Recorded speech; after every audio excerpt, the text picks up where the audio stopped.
yun na nga mga kabilog for today's vlog. Nandito kami sa Pritil para mag night fishing. Pero ang dami nila dalang pang iyo, pang kain Kaya ito ang food trip at night fishing sa gabi. Kaya nga pinagsiga ko na sila. Ayan kumuha na nga sila ng panggatong at nagsiga na sila dyan para mamaya mag-iihaw na lang kami. At habang nagpapabaga nga kami nila Boss Edward, napansin ko na talagang tahimik tong si Edward at parang may iniisip. Hindi ko lang alam kung anong iniisip nito. Parang napakalalim ng iniisip nitong tropa natin. Mga problema hindi dapat dinadala sa kung saan. I-fishing mo lang yan.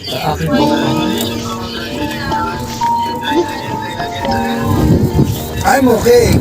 I'm fine. Gin ka na. Uwi ka ng lasing.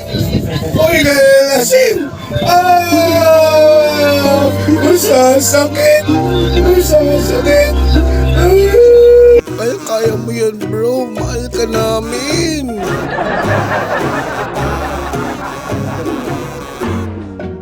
Kaya ito na nga, napakadaming baboy. Pork steak na dala ni Boss Jerry. Shoutout kay Boss Jerry. Kaya kamayin na lang natin yan. Walang arte-arte dito sa pamilyang to.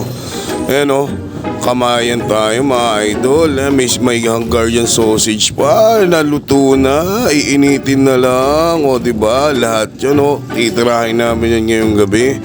So yan, habang sinasalang at piniprito nga itong aming pork steak, bigla namang may sumigaw sa Gedli, si Boss Ian. Nakahuli na pala ng dalag si Boss Ian at ire-ready na rin yan sa isasalang namin, ipo-food trip namin. Napakalaki ng dalag mga kabilog. Napakaswerte talaga nito si Boss Ian. Boss Ian lang sa kalam. Diba? Ang laki ng dalag Kaya yan yung dalag ihanda na ni Boss Albi yan. Lilinisan na ni Boss Albi. Tapos susunod na yan isasalang dito sa ating kalan. Pagkatapos natin maluto lahat ng pork steak na dala ni Boss Jerry, diba?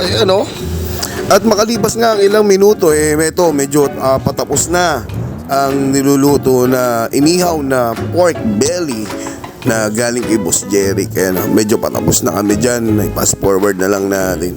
So pagkatapos namin lutuin yung pork belly, syempre isasalang na natin ang ating nahuling bangus. Di pala. Ang nahuli nating dalag. Ang nahuling dalag ni Boss Ian sa kalam. Isasalang na natin yan. Siyempre, pagkatapos nyan, siyempre, gagawa pa ng kinilaw si Boss Aljon. Yung kinilaw na bangus. Napakasarap nyan mga kabilog. Kung natikman nyo na yung kinilaw na bangus, napakasarap. Yung sariwang-sariwa yung bangus, tapos lulutuin lang sa suka. Tapos iba't ibang vegetable na alagay. Napakasarap mga kabilog. Tikman nyo. Napaka-legit. Ang sarap. Sarap.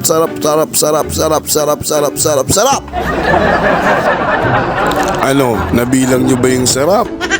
O hindi, ganun yun kasarap.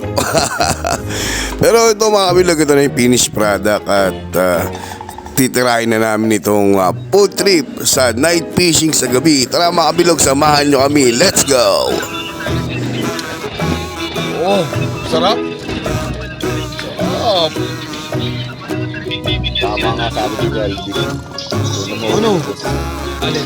Baboy. What about?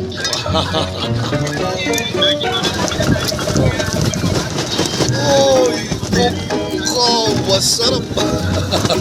Feeling siya.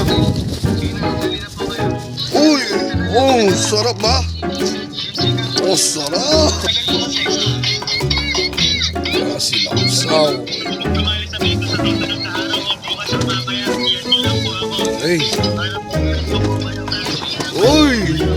Sarap ba?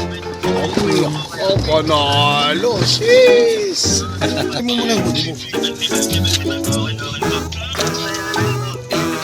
Ano pre? Sarap ba? Ha? Buwan na nila Masarap? Panalo. Jeez.